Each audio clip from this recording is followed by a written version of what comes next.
As you all know, Albania used to rule the whole world. But because Albania is so generous, it gave land to all these other countries. And while I didn't take over the whole world this time, I did beat two grandmasters and formed the Albanian Empire. I loaded in and instantly justified on Kosovo, on Montenegro, as I'll need to expand into my former territories as quickly as possible.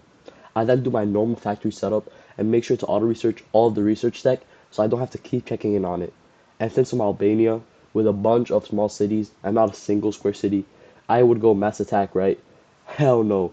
Ever since I played Tokelau and went mass attack, I knew that I am only ever going to start off with static as my doctrine, at least early game.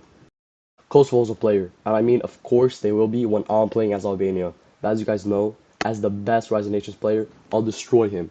I also went into debt because I did my trades too early. This wasn't a problem because all my factories finished right after, so I sold the resources that I needed and went right back into making a good income. Italy also justified on me, but sent ally request a bit after, so I'm pretty sure that he didn't know that I was a player when he justified. Anyways, I prepared to go for Kosovo by spamming out all of my manpower on infantry and made a single piece of artillery to attack his troops. I saw that he moved his troops, which made them unentrenched, so I knew that I had to rush them now, and I easily beat them. Even though Italy wasn't going for me, he was going for Macedonia, and I needed that to form. And Malta and Turkey were going for Greece, so I wasn't going to be able to form unless I attacked all of them, so that wasn't really a good position for me to be in. After Kosovo was dead, I made sure to turn off my reinforcements for the infantry, because I need all of the manpower that I can possibly get, and those troops just taking it all isn't good. I went into Macedonia next. After Macedonia was dead, I went to Serbia, as they have a square city, and I needed to start making tanks so I could expand more. And if I got into player wars, my limited manpower and only being able to have infantry would basically make me a dead man, and that couldn't happen.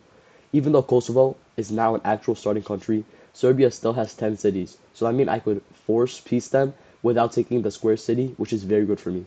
I expanded more into Europe before going for Liechtenstein, the first Grandmaster that I'd be fighting. He was on mountain spec, so I already knew that his infantry was going to be better than mine. But since his country was way smaller, I had way more manpower, and I knew that I had to use that to my advantage. He sent 25,000 infantry into my lands, and I was going to chase them down with 70,000, but I realized it wasn't worth it. Instead, I started making infantry in the cities I knew he was going to go to. At the same time, Italy was also in the war. He refused to white peace, which meant I was going to have to fight him too. Those 25,000 troops I let go into my lands, yeah, they tore through my defenses and were headed right for my capital. I thought I was finished. But then, he didn't even go for my capital. He went for my factories instead. That, in my opinion, was a huge mistake. If he had taken my capital, even for a bit, my war exhaustion would have gone up like crazy.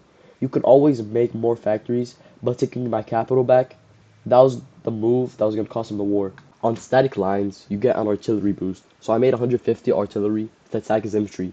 Even with the boost, he had support tech, so his 50 artillery was doing way more damage to my troops than my 150 was doing to his.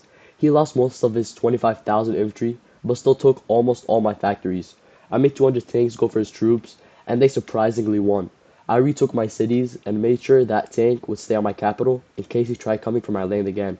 I mountain spec the 400 tanks that were near Liège, so I could take Austria and potentially Switzerland or his capital.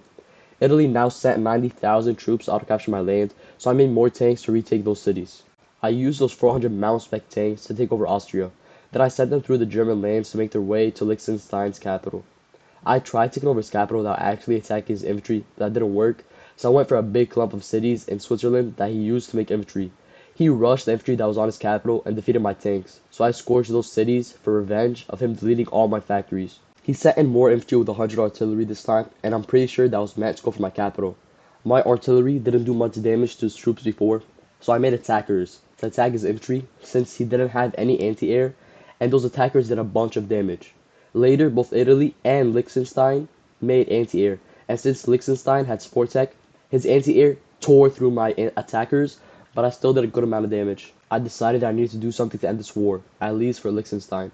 My 400 tanks did a decent amount of damage to him before, so this time I sent 1,400 tanks to go for his capital. They took some attrition while going through Ukraine and Germany, but it was all worth it. He was on spec and had barely any pop, so he had no manpower left to defend himself. He moved the 40,000 infantry off his capital to try and attack me, and I rushed those tanks into his capital and took it and deleted his factories. He then full scorched. Like, what is with grandmasters and full scorching? Even though I took his capital, and he full scorched, he still tried to attack me with the troops that he had left. That didn't really work out for him, and now all that was left was to kill Italy, who isn't a grandmaster but still a pretty big country that I needed to take down. Almost every single Italian city had a fort on it, so taking over even the small cities made me lose way more tanks than I needed to. I was able to rush his capital and kill his troops, but my tanks failed to take over Rome. I sent more tanks in to auto capture and then rushed Rome again, this time successfully taking it over. Now Italy was gone, and my next target was Georgia, another grandmaster. Georgia was fighting Turkey, who was AI, so I had a plan. I declared war on both of them. That way, instead of just liberating Turkey from Georgia's control, I'd actually get the Turkish land for myself. But right after I declared on Turkey, my justification on Georgia ended. For some reason, he transferred all of the Turkish land that he was occupying to me. No idea why, but I'm not complaining. I built up more tanks before making my move. Both Georgia and Liechtenstein had gone to support tech instead of research tech, which you should never do unless you're playing the short game. This made my tanks that had research way stronger than his. I took cities around Georgia, but he had a bunch of random land in Iran, and that terrain is annoying to go through, especially when the enemy's a player.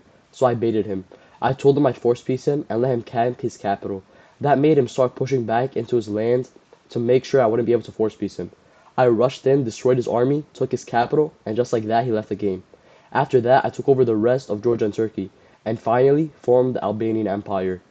If you like this video, I know you like this one.